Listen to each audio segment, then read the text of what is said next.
Chapter 3, Part 2, subheading Learning to Handle Conflict in Relationship. One caveat for recovering the ability to authentically be yourself is that it is unreasonable and unfair to expect anyone to accept you if you are being abusively angry or contemptuous. Some trauma survivors flash back into this type of behavior by acting out from their outer critic. If this is an issue for you, Chapter 10 provides guidance for deconstructing this intimacy-destroying habit. In this vein, it is important to note that intimacy does not mean unconditional love. As John Gottman's scholarly research shows, a certain amount of disagreement, disaffection, and disappointment is normal in relationship. The hallmark of successful couples is their ability to handle feelings of anger and hurt in a constructive and civil way. Gottman's studies have identified this as a key characteristic of couples who still really like each other after 10 years. Quote, Tools for Lovingly Resolving Conflict, unquote, Toolbox 4 in Chapter 16, is a pragmatic list of techniques and perspectives to help couples resolve disruptions in their mutual attunement. Moreover, books by the Gottmans and Sue Johnson provide a great deal of practical help. I also find that Beyond the Marriage Fantasy by Dan Beaver is especially helpful for men. Subheading, Reparenting. Reparenting is a key aspect of relational healing. It is primarily a process of addressing the many developmentally arrested needs of the traumatized child that we were. In this book, we repeatedly address the two most fundamental of these needs, love and protection. Quote, Suggested intentions for recovery, unquote, Toolbox 1 in Chapter 16, renders yet another picture of the diverse developmental arrests that may be as yet unaddressed in the CPTSD survivor. The Toolbox presents these needs as tangible goals that we can use to direct our recovery efforts. Subheading, Self-Mothering and Self-Fathering. An important yin-yang dynamic of reparenting involves balancing self-mothering and self-fathering. When a child's mothering needs are adequately met, self-compassion is installed at the core of her being. When the same is true of her fathering needs, self-protection also becomes deeply embedded. Self-compassion is the domicile of recovery, and self-protection is its foundation. When self-compassion is sufficiently established as a home base to return to in difficult times, an urge to be self-protective naturally arises from it. Living in the world without access to these primal instincts of survival is truly terrifying. We advance our recovery process immeasurably when we can commit to remothering and refathering ourselves.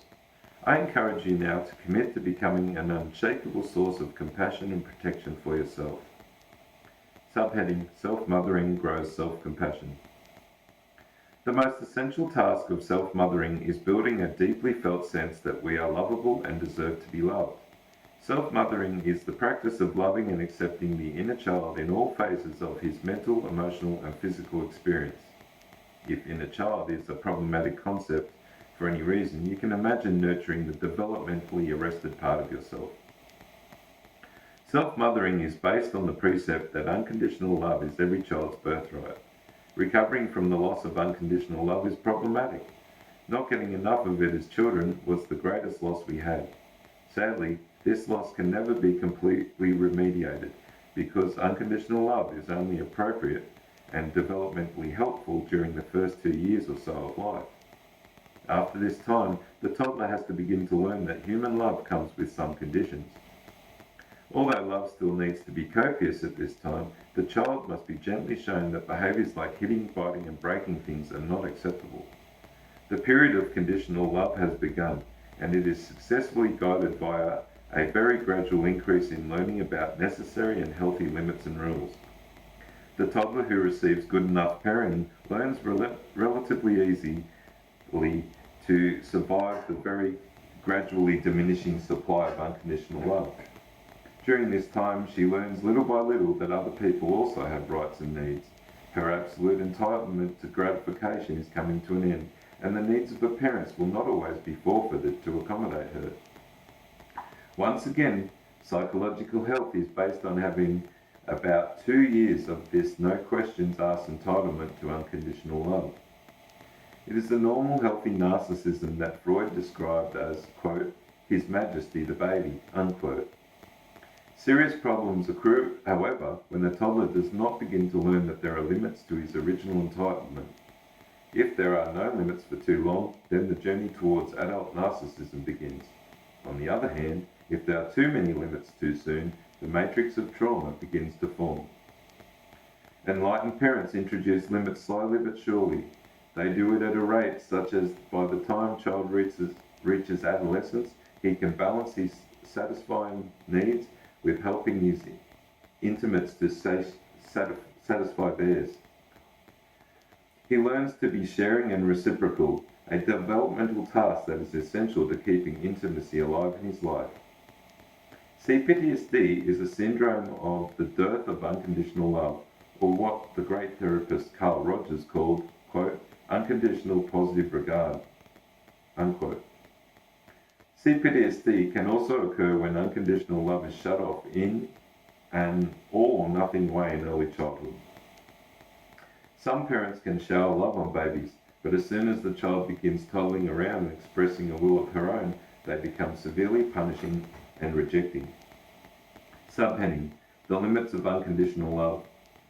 The terrible absence of love, or its abrupt premature termination, is extremely painful and its loss very difficult to address.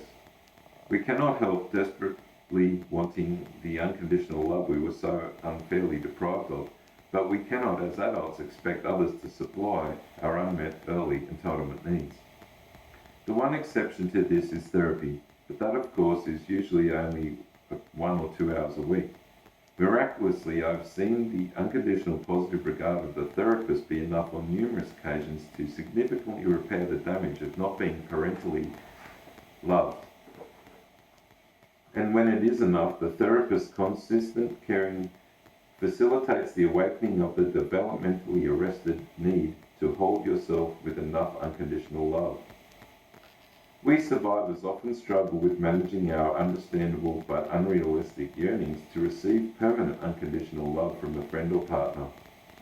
Like the toddler, we eventually have to accept the limits of adult love. This is especially true in romance, where the intoxication of unconditional love rarely lasts for more than a year.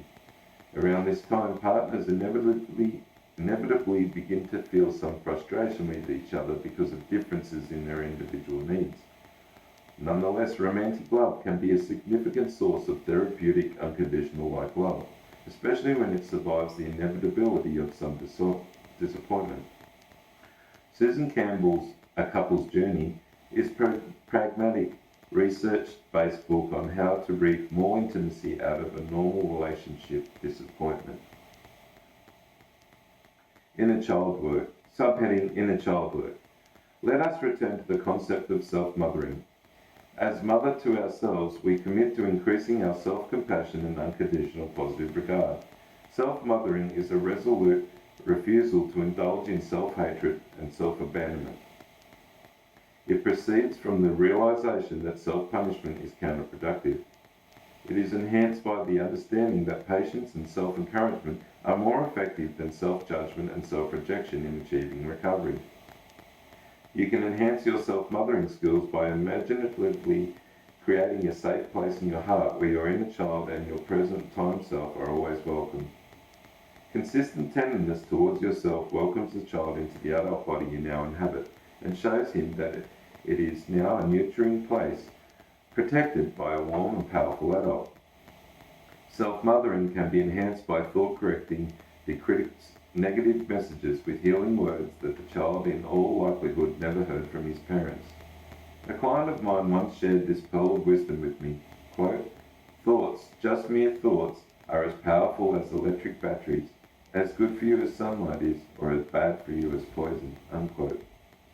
Here then are some useful messages for nurturing the growth of your self-compassion and self-esteem. I recommend that you imagine speaking them to your inner child, especially when you are suffering with a flashback. Subheading: Reparenting affirmations. I'm so glad you were born. You're a good person. I love who you are and I'm doing my best to always be on your side. You can come to me whenever you're feeling hurt or bad. You do not have to be perfect to get my love and protection. All of your feelings are okay with me. I am always glad to see you. It's okay for you to be angry and I won't let you hurt yourself or others when you are. You can make mistakes, they are your teachers. You can know what you need and ask for help. You can have your own preferences and tastes. You are a delight to my eyes. You can choose your own values. You can pick your own friends and you don't have to like everyone. You can sometimes feel confused and ambivalent and not know all the answers. I am very proud of you. Subheading: Self-Fathering and Time Machine Rescue Operation. Many abandoned children enter adulthood feeling that the world is a dangerous place where they are ill-equipped to defend for themselves. While self-mothering focuses primarily on the healing of wounds of neglect, self-fathering heals the wounds of being helpless to protect yourself from parental abuse and, by extension, from other abusive authority figures. Self-fathering aims at building assertiveness and self-protection. It includes learning to effectively confront external and/or eternal abuse, as well as standing up for the child's adult rights, as described in Toolbox 2 of Chapter 16. Many survivors benefit greatly from classes and books on assertiveness training. One of my favourite self-fathering exercises is the Time Machine Rescue Operation. I have used it to help myself and to help clients. With clients, I use it to model a process for fighting off the overwhelming sense of helplessness that often accompanies emotional flashbacks. This is a version of the Time Machine Rescue Operation that I use with myself as well as with my clients. I tell my inner child that if the time travel is ever possible, I will travel back into the past and put a stop to my parents' abusiveness. In the course of this, I say things like, quote, I'll call 911. I'll call CPS, Child Protection Services, on them. I'll grab their arms and pin them behind their backs a second time they try and strike you like that. I will muffle them with a gag so they can't scream at you or even mumble their criticisms. I'll put bags over their heads so they can't frown or glare at you. I'll send them to bed without dessert. I'll do anything you want me to do to protect you, unquote. Such imagery often provides me with an exit out of fear and shame, and sometimes even makes my inner child laugh in delight. I sometimes finish this exercise by telling my inner child I would also report my parents to the authorities so that they'll be sent to counselling to learn how to be a better parent. Or I say that if I could, I would take him back to live with me in the future before all of those horrible things can happen to him. I remind him that he in fact lives in the present with me now, where I will always do my best to protect him. We now have a powerful body, greater skills of self-protection, and access to allies and a legal system that will protect us.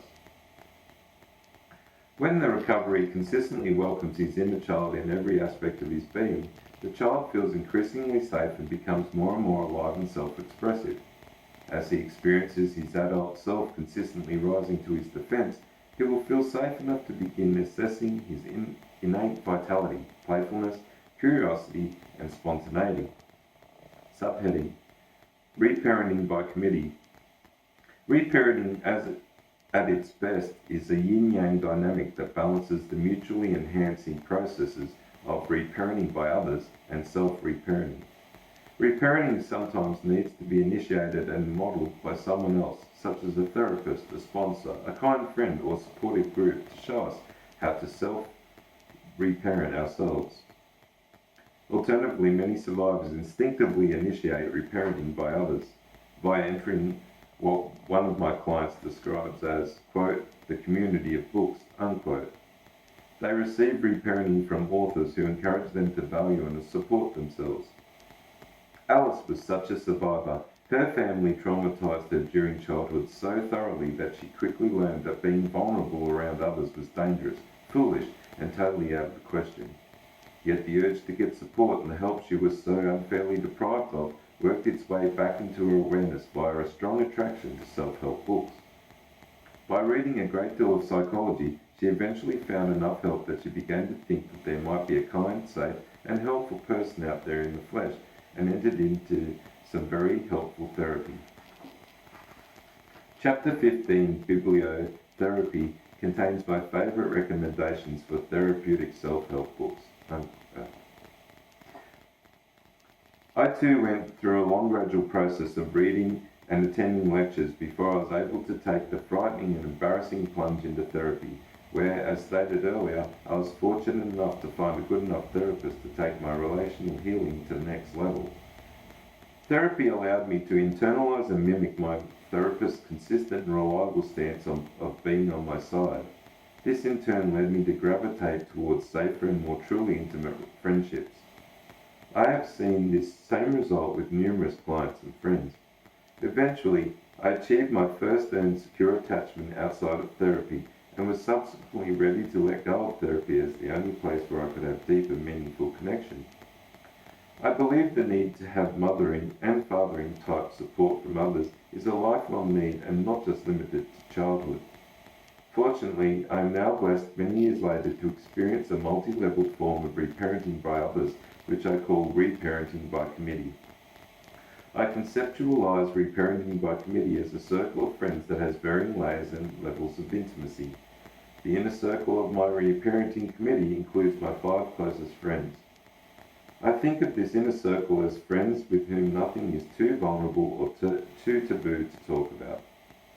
My wife, a therapist friend, my exercise buddy, and 2 members of a long-term men's group that I was in are in this circle. This circle also has an outer layer of people who would be in it if circumstances allowed me to see them more. Outside this orb are levels of succeeding less intimate, yet still meaningful circles of relationship.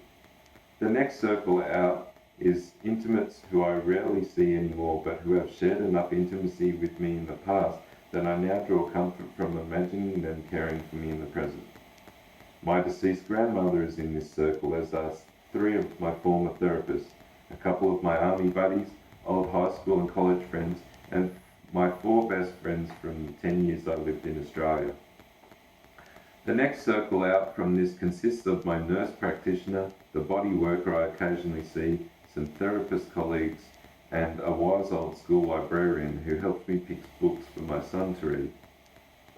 The next circle out from this are friends I play sports with, parents of my son's friends, and people in my neighbourhood with whom my contact is not especially vulnerable, but with whom there is an easy chemistry that adds to my general overall sense of belonging. And the final circle is occasional strangers who from time to time I am graced to have easy and comforting interactions with. I also know various survivors whose effective recovery practices have similarly rewarded them with enough portions of love from a variety of others that their childhood starvation for help and support is significantly assuaged. And like me, their committees started with the first person they had good enough intimacy with. Counting yourself, this is then a committee of 2, which with grace can then build slowly, one friendship at a time. Subheading, the tale of self-relating and relating to others. Recovering is therefore enhanced on every level by safe human help. Once again, however, survivors with especially harsh betrayal histories may need to do a great deal of work on other levels before they are ready to risk the vulnerability of opening to relational help.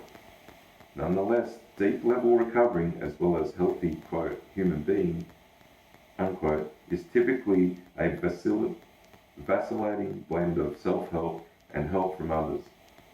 Relational work helps heal the initial wound of family abandonment, and self-work decreases the self-abandonment that occurs because the child was forced to imitate his parents' abandonment of him. The more time you practice the various techniques of self-care described throughout this book, the less time you spend in self-abandonment. With enough persistence, self-care becomes an invaluable, irreplaceable habit. In advanced recovery, self-help and relational help blend in an important tale. A tale is a yin-yang combination of opposite and complementary forces. The tale of relational recovery involves balancing healthy independence with healthy dependence on others. For the survivor, this therapeutic synthesis can come into being when an improved supportive relationship with yourself allows you to choose and open to a helpful relationship. Sometimes simultaneously, the attainment of a safe, supportive relationship with another person promotes the growth of your ability to be self-supportive. This then rewards you with a decrease in your automatic tendency towards self-abandonment. Complementarily, this then fosters the gradual development of community, the vital life resource that you were so unfairly deprived of in childhood. The more self-supportive we become, the more we attract supportive others. The more we are supported by others, the more we can support ourselves. Sometimes we get initiated into this dynamic tower by our own efforts, sometimes by the grace of finding a supportive friend or professional helper. For many of us survivors, a considerable amount of self-help work has to take place before we are able to open to relational support, before we become discerning enough to choose truly safe and helpful support.